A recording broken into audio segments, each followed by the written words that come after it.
what's going on, guys? Hope you guys are doing absolutely fantastic. It is another day, another video for you guys, and we are still in our series of how to become athletic. So today we're going to talk about what you can do to be more athletic, to improve your athleticism. So that's what we're going to talk about today. So let's get into it.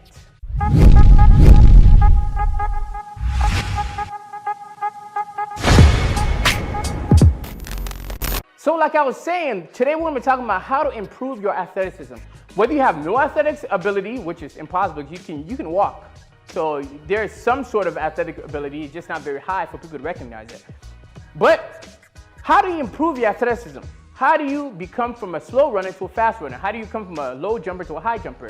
How do you go from somebody who can't shift their weight, you're not quick at all, to becoming quick? How do you become a great swimmer? How do you become a great golfer? How do you become a great tennis player, a great volleyball?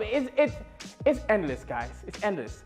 When it comes to athleticism, it looks very different, depending on the sport that you're doing. A soccer player athleticism won't be the same as a swimmer's athleticism. Just like a swimmer's athleticism won't be the same as a diver's athleticism. They're very different. Although they're both going in water, their athleticism looks very different.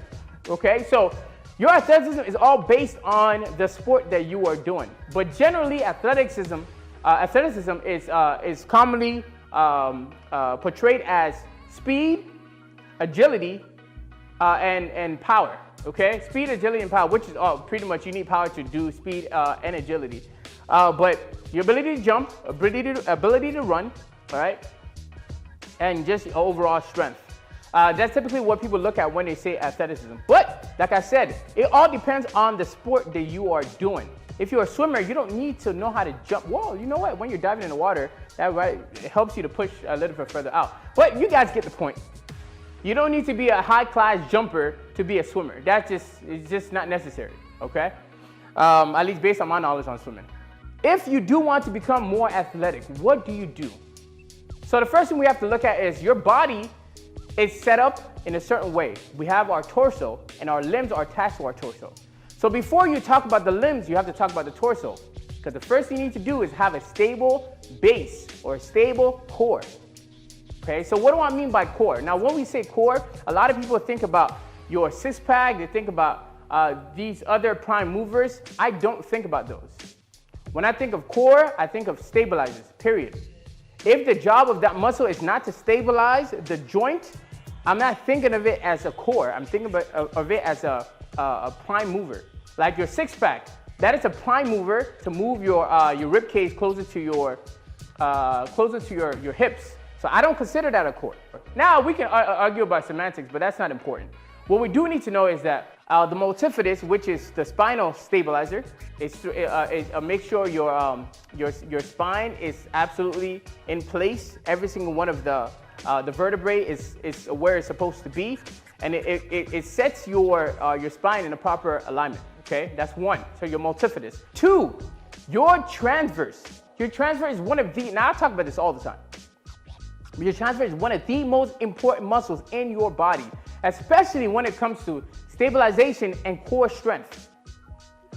As you guys can see, your transverse is attached to it's attached to your hips in two different places. It's attached to the rim of your hips, it's attached to the bottom of your hips, and it's also attached to your rib cage, and it's attached to your spine via the fascia. So that is the only muscle that attaches everything. Basically, it holds everything in place. If you want to look at it that way, it holds everything in place and makes everything stable. So when I say core, especially your true inner core, I am talking about your transverse. I believe that is the core of the cores of the core. That's the most important. All right. Now we're gonna get to why all of this is important for your limbs in a second. So the third thing is your diaphragm. Now this is all the four things I'm going to talk about right now. It's called the inner core, right? It's called the inner core. Your diaphragm, that is your breathing muscle. Now your breathing muscle cannot be as efficient as possible if your multifidus and your transverse isn't working to the best of its ability. Because what the multifidus does is straighten your spine, which opens up your rib cage. And what the transverse does is it holds it in place. It keeps it solid, and basically it makes it unshakable in a sense, depending on how strong it is. And that also allows your diaphragm to lower itself to take in more oxygen. Because your rib cage is open, because you're multifidus, and because it's stable, because of your transverse, now the diaphragm is very free to push down and suck in more. Now the fourth muscle for your inner core will be your pelvic floor. Now why these four muscles are so important, why these your inner core are so important, because they keep your torso stable. Now the reason why this is so important, why these inner core muscles are so important, because it makes everything in your torso stable. When a quarterback is throwing a ball, he or she, it could be she, doesn't throw the ball with just their arms. First, they position their torso. Then they position their hips, they position their hips and torso at the same time. They turn their hips, turning their torso, and that's where all the energy comes from, okay? That's where most of the energy comes from. The arm would be more of an extra energy. It would be extra directional energy. But most of the energy is coming from their hips and their torso. And guess what stabilizes the hips and the torso all at once? You're absolutely correct. It is that transverse, all right? Now we're gonna go into like glutes and all the things and how they factor in and all that stuff, but that's not what we're talking about today. Today we're talking about the basic of being athletic, right? The basic basics, okay? So now that we've covered our core, what we need to cover now is the limbs. Now, on the limbs, the arms themselves have stabilizers. So we have our rotator cuffs. These rotator cuffs keep the actual joint inside of the hole. So inside of the socket. So if your arm isn't very stable, guess what's gonna happen when you try to throw a ball or you try to throw anything? It's gonna come out of the socket and you're gonna injure yourself. And that's how a lot of people get injured, because that muscle that's supposed to stabilize the actual hip joint, the actual shoulder joint, is not as strong as it needs to be to go in there, okay? So the second thing will be the hips when it comes to the limbs. The hips. Now there are muscles for the hips as well that keep it inside the joint. These are called the deep six. Now the deep six keep the actual joint locked in so that it can move around without worrying about, oh, is it gonna pop out or not? That's literally the job of this muscle. It keeps it in. It keeps it in. All right? Now, why these muscles are so important, why these stabilizers are so important, because when these stabilizers are working like they're supposed to, the bigger muscles, the prime movers, the meat of athleticism. Now, this is where athleticism comes into play. The strength of these bigger muscles is what makes a person a better athlete than the other.